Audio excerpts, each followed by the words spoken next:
முடி வெட்டுறதுக்கு ஆளே கிடைக்கல பாருங்க. தேடி பார்க்கும்போது ஒருத்தங்களுடைய முடி வெட்டுற கடையினுடைய நம்பர் மாத்திரம் இருந்துச்சு. ஆகவே அவருக்கு நான் ஃபோன் பண்ணேன். அப்போ அவர் சொன்னாரு, நீங்க எங்க வீட்டுக்கு வாங்க, நான் வரமாட்டேன், நீங்க வெட்டிட்டு போங்க.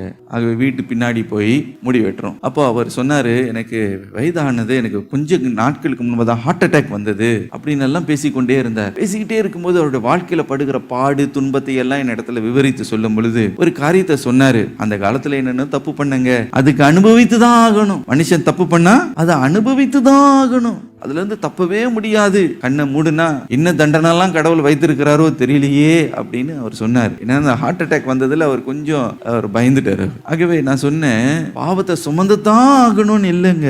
தூய்மையான வாழ்க்கை மனிதனால் பரிபூர்ணமாய் வாழ முடியாது என்பதை தெய்வம் அறிந்துதான் நம்முடைய பாவத்தை போக்குறதுக்கே ஒரு தேவகுமாரன் இறங்கி வந்தார். உங்களுக்கு தெரியுமா? அவர்தான் இயேசு அப்படின்னு. ஆமா, சிலுவையை குறித்து நான் பார்த்திருக்கிறேன். எதற்காக அவர் சிலுவையில தொங்கினார்னா எனக்கு தெரியாது என்று அவர் சொன்னார். உங்களை போல ஆளுக்குதான், என்ன போல மனிதர்களுக்காக தான் அவர் சிலுவையில இறங்கி வந்தார். பாவ மன்னிப்பை கொடுக்கும்படி அந்த வார்த்தை அவர் அவ்வளவு அதிகமாய் தொட்டது பாருங்க. அப்ப நீங்க சொல்றீங்க இந்த பாவம் அப்படியே போயிருமா அப்படின்னா, ஆமா, அந்த பாவத்தை அவர் சுமந்துகிட்டாரு, அது அப்படியே போயிரல.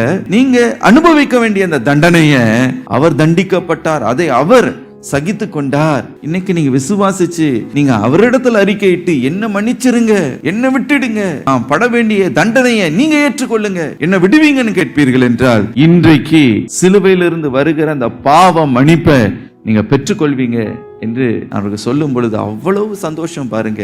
அந்த நாளில இயேசுவை அவர் ஏற்றுக்கொண்டார். ஹல்லேலூயா.